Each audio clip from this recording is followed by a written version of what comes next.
Alors, je vous laisse la parole à Fabien Major. Merci beaucoup. C'est quoi une monnaie? D'abord, une monnaie fait en sorte qu'on peut s'acheter un bien très facilement. Ici, on dit dans l'image qu'on voit là, pour nourrir les chevreuils, utiliser des pièces de 25 cents. Bien, ça ne veut pas dire de le nourrir avec des 25 cents. Ça veut dire qu'on achète la nourriture pour 25 cents. Alors, le rôle d'une monnaie, c'est d'obtenir un bien en échange, soit de ses heures travaillées ou encore d'un autre bien qu'on a vendu. Et c'est comme ça qu'on est passé du troc à un système monétaire. Et cependant, avec les cryptos, il y a eu un bouleversement majeur. Le bouleversement majeur fait qu'on peut utiliser un code numérique, parce que c'est ça, une crypto-monnaie. C'est un code numérique qu'on peut garder dans son téléphone et ce code nous permet d'acquérir des biens, il peut prendre de la valeur et n'est pas dirigé par quelconque pays. Ça, c'est la représentation visuelle d'un Bitcoin. Vous l'avez déjà vu, mais c'est un faux. Parce que le vrai Bitcoin, lui, c'est comme un numéro de série de sa voiture, mais seulement le numéro, pas la voiture. Il y a des gens qui vont dire « C'est donc bien farfelu.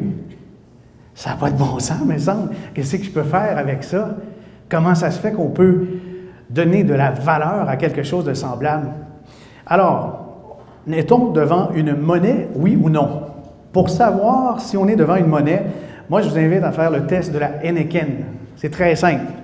Vous arrivez avec un vrai Bitcoin dans votre téléphone, votre dépanneur préféré, puis là, vous dites, voilà, j'ai pris ma caisse de 24 de Heineken, là, je vais te payer en Bitcoin.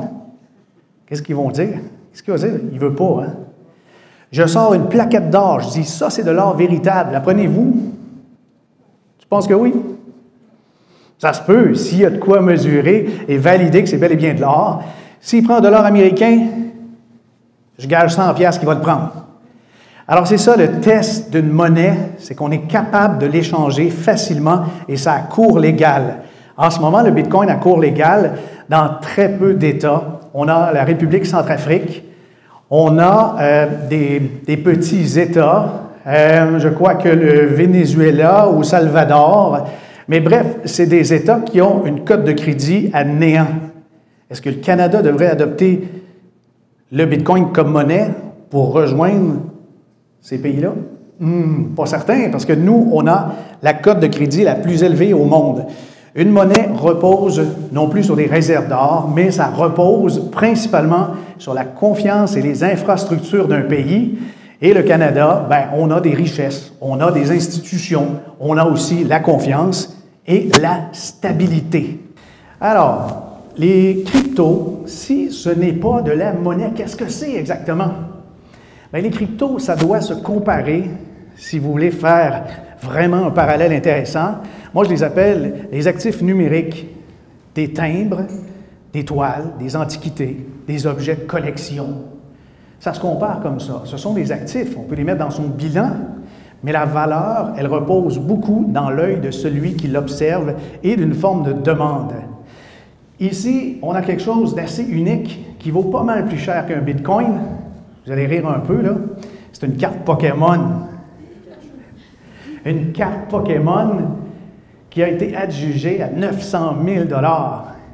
C'est fou pareil, hein? Bien, on est dans cette ère-là, l'ère numérique, l'ère d'une valeur internationale où tout peut changer demain très facilement. Est-ce que c'est gratuit, le Bitcoin, quand on en achète? Non. C'est gratuit, oui, si vous connaissez ça et de personne à personne, vous échangez des Bitcoins. Il n'y a pas d'intermédiaire. Mais la majorité d'entre nous, on ne connaît pas ça. On va sur une plateforme, on doit convertir dans notre monnaie.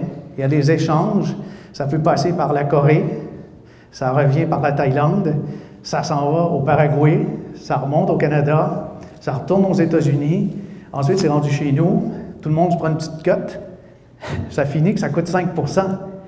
Pour quelque chose de gratuit, bien, ça ne répond pas tellement à cette promesse-là, mais la transparence, oui, par exemple, parce que c'est un grand livre, c'est ça exactement.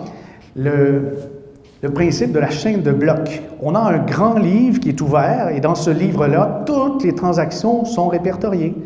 C'est pour ça que la promesse d'anonymat ne fonctionne plus. Quels sont les risques de détenir de la crypto-monnaie? Voici les principaux. Vous avez la volatilité.